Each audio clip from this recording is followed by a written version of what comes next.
Yes, Kenya. Tamu sana, tamu sana, tamu sana, yes. A few weeks ago, KRA announced some vacancies which were to be filled. Kenyans did apply for those vacancies.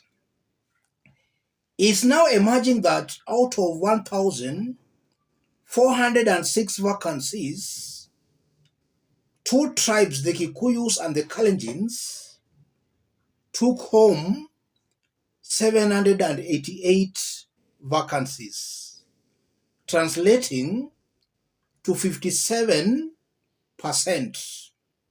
to communities. And that's a story that has also been captured by Nation. Kalenjin Kikuyu communities got 57% of KRA jobs.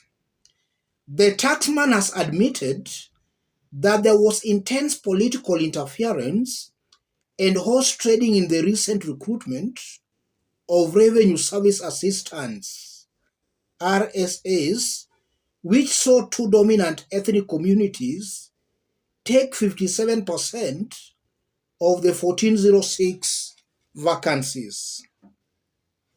President William Ruto's Kalenjin and Deputy President Rigathi Gachagwa's Kikuyu communities took a combined 788 posts in the June recruitment exercise.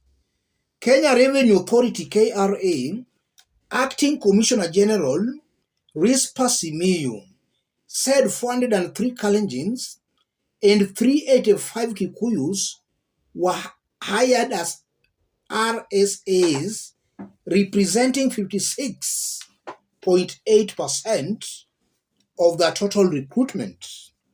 The balance of 48.2% was shared by other communities, with the Luhya getting 134 slots, Luo 76, Kenyan Somali 71, Kamba 64, and Meru 55. I agree that this is a sensitive issue. There should have been political interests. There could have been political interests and pressure, but there were certain ways of ensuring that there was moderation in the recruitment process, said Ms. Simiyu. Some communities were deliberately recruited to ensure that certain communities were taken care of. According to the 2019 population and housing census, the Kikuyu community makes 17%, Luhya 14%, Kalenjin 13%, Luos 11%, and Kamba 4.6 million. So out of all the people who are recruited, 57% went to two communities, Kikuyus and the Kalenjins. And assuming they were to be done based on population census of 2019, then the Kikuyus and the Kalenjins ought to have taken 30% of all those positions, because according to their census, Kikuyus are 17%, Kalenjins are 13%. If you add the two, it comes to 30%. So if it was to be done based on population, then it ought to have been 30%, not 57%. You are seeing it's almost a double. I want us to dig deep into this for Kenyans to understand what's going on behind the scenes, and why I strongly believe that William Ruto and Rigathi Gachagua, unless stopped, will not stop at anything, but this open tribalism will continue increasing. If you are watching us but you have not yet subscribed, subscribe. If you want to support our forum, contact me through that number below. Let's proceed. Yes. What does that mean, ladies and gentlemen? Let me start by saying this.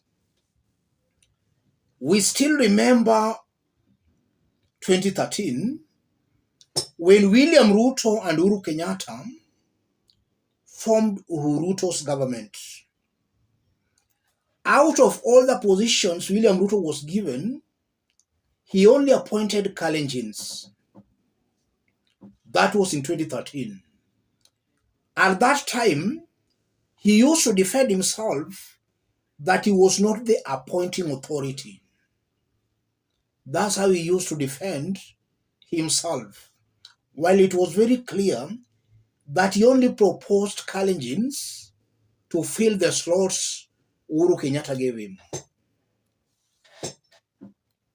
Now, as the president, we have seen the kind of appointments himself as the appointing authority he has made in his government. Look at the cabinet secretaries. Look at the principal secretaries. Look at the various departments in this government.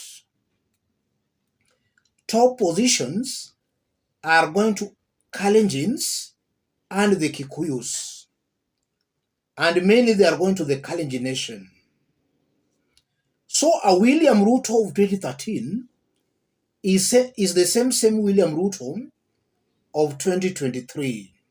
In 2013, he was saying he was not the appointing authority. In 2023, he is the appointing authority. And you are seeing the kind of tribal appointments he made in 2013 are the same ones he's making in 2023. That alone proves that people sometimes don't change. So you should actually look at somebody's track record to define how he will rule or behave in future. A leader who is corrupt today, in future that leader most definitely will still be corrupt. Some of these politicians never change. They never change. That's one thing Kenyans should know. And one lesson that Kenyans should also learn from that, William Ruto gave some promises when he was campaigning for the presidency last year. As the president, he has failed to deliver. Instead, he's giving new promises that give us 5 years, give us 2 years, we are going to deliver. The truth of the matter, he will not deliver based on his past track records. So even if he comes for a re-election, it's almost very certain and very clear what he will be promising, that give me time, I will do this, he will not deliver. Kenyans should take that very, very seriously. And then, secondly, all Kenyans are paying taxes, but we are only seeing a government that is only benefiting two communities. And not those two communities per se, but their friends who are close to them. Because I'm very sure very many Kalenjins are suffering, but they're not getting these positions. And recently, we saw in Uasin Gishu where bright university students were complaining that they're jobless, and not only being jobless, but they were also conned by their elected leaders in Uasin Gishu. So you are seeing that the entire community is not benefiting, but only a section who have got links to those in power. Kenyans should all gang up to reject this. This is not how a country can be built. In fact, this will just lead to more corruption in the government.